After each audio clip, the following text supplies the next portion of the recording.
Welcome to the Books Bible Study. We are continuing in Exodus chapter 22. We are continuing with the judgments for wrongdoing in everyday life, right? So, God is setting up his judicial system before they enter the promised land. So, chapter 20 had those 10 foundational commandments, right? Chapter 21 had 23 laws, right? Which were laws about servants, personal injury, violence, and manslaughter, and even your liability for whatever your animal does, right? So we are at a total of 33 at the beginning of this chapter if we start counting the commandments from chapter 20. Okay, so verse 1 of Exodus chapter 22 says, "If a man steals an ox or a sheep and slaughters it or sells it, he shall restore 5 oxen for an ox and 4 sheep for a sheep." Verse 2, "If the thief is found breaking in and he is struck so that he dies, there shall be no guilt for his bloodshed." Verse 3, "If the sun has risen on him, there shall be guilt for his bloodshed.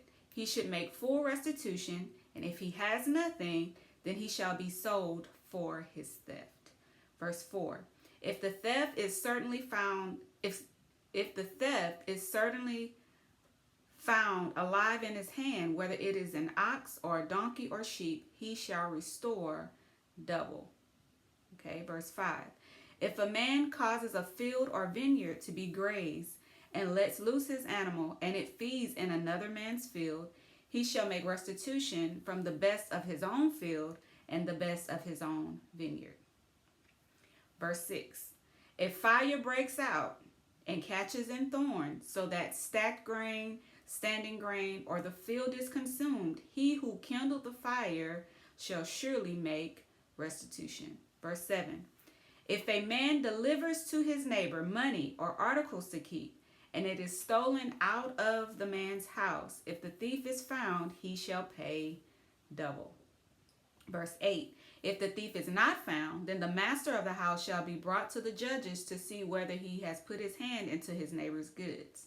Verse 9, "For any kind of trespass, whether it concerns an ox, a donkey, a sheep, or clothing, or for any kind of lost thing which another claims to be his, the cause of both parties shall come before the judges, and whomever the judges condemn shall pay double to his neighbor."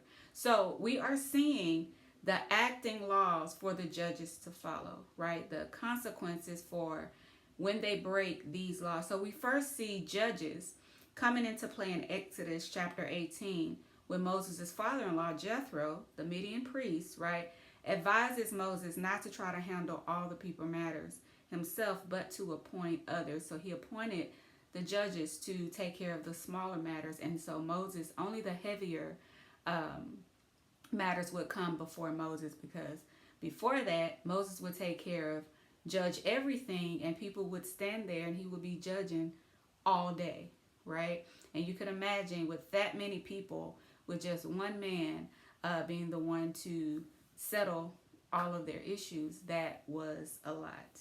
So now the children of Israel have a judicial system where they have judges and they have laws and they have consequences for those laws, right? So verse 10 says they don't have a king yet. Okay, so they have judges, not a king. Verse 10 says, "If a man delivers to his neighbor a donkey, an ox, a sheep, or any animal to keep, and it dies, is hurt, or driven away, no one seeing it," verse 11, "then an oath of the Lord shall be between them both, that he has not put his hand into his neighbor's goods, and the owner of it shall accept that, and he shall not make it good." Verse 12, "But if in fact it is stolen from him, he shall make restitution to the owner of it."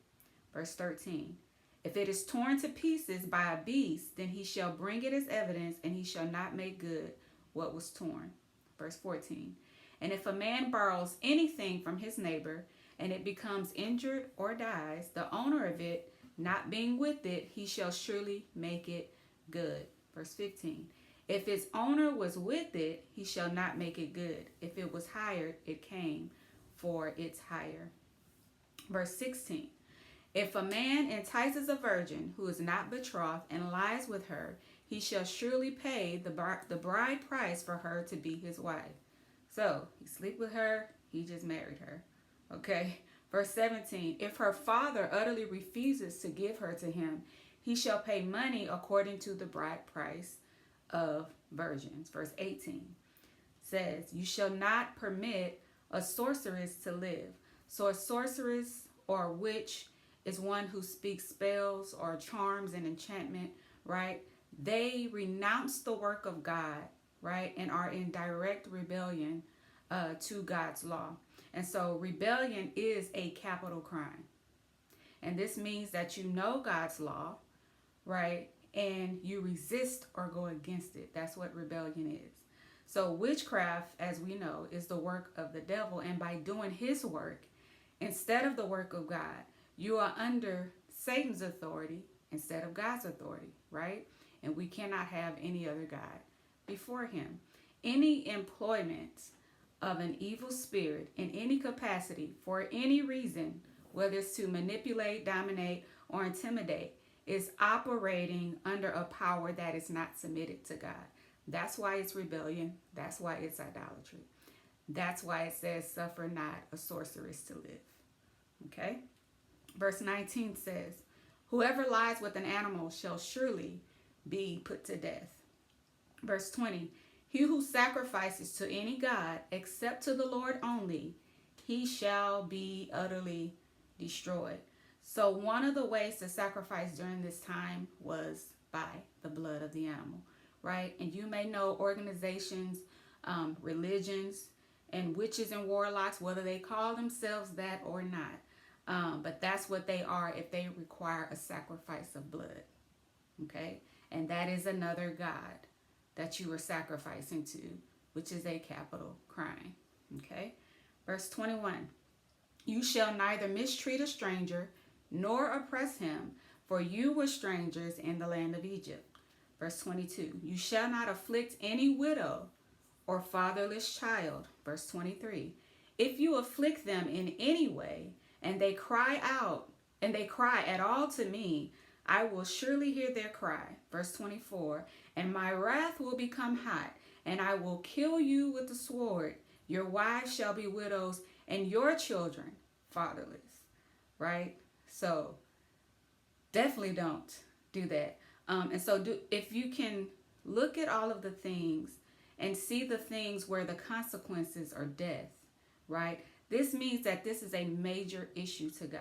I know in society, what we think is bad may not be, because it's been happening, we become numb to it. But we need to know the things that are very important to God, right? Those that mistreat those that are less fortunate or vulnerable, God fights for them, right? So it doesn't matter what your excuse is. God fights for those that are less fortunate and for those that are vulnerable.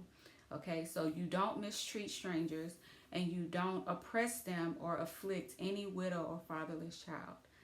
God fights for them. Verse 25, if you lend money to any of my people who are poor among you, you shall not be like a money lender to him. You shall not charge him interest. Verse 26, if you ever take your neighbor's garment as a pledge, you shall return it to him before the sun goes down. Verse 27, for that is his only covering. It is his garment for his skin. What will he sleep in? And it will be that when he cries to me, I will hear, for I am gracious. Okay, so what you want to make sure is that no one is crying out to God because of something that you did. Okay, if they are, let it be false, right? Because as I said, God fights for those that are vulnerable. He fights for those that are less fortunate. Verse 28 says, you shall not revile God nor curse a ruler of your people. And reviling God means to reduce his dignity in some way or injure his reputation, right? Verse 29 says, you shall not delay to offer the first of your ripe produce and your juices. The firstborn of your sons you shall give to me, right? So remember, when they came out of Egypt, God requested that the firstborn male, whether it's animal or human, belongs to him. And this is before the Levites were placed in place over the things in the tabernacle and things like that. So at this time, it was the firstborn sons that were in service to the Lord, right? So verse 30 says, likewise you shall do with your oxen and your sheep. It shall be with its mother 7 days. On the 8th day you shall give it to me. Verse 31. And you shall be holy men to me. You shall not eat meat torn by beasts in the field. You shall throw it to the dogs. So this chapter has about 25 laws, right? So if we add that to the 33, we're adding them up starting from chapter 20 of Exodus. That's a total of 58 laws so far, right? And so we're going to go through all of them chapter by chapter, and we will see where God's heart is, and we should stay clear of those particular moral crimes, right? These would be what we call works of the flesh that's spoken of in the New Testament, which once we are truly saved, right, we're no longer slaves to our flesh, and we have the power of God through his Spirit to help us. But if you are saved and if you have received the power of the Holy Spirit, these moral issues should not even be an issue among us, right? Because if we're following those first two commandments that he speaks of, which is to love God with all our heart, soul, mind, and strength, and to love our neighbor as ourselves, we will not commit. If we're following those two, we will not commit any of the other ones, right?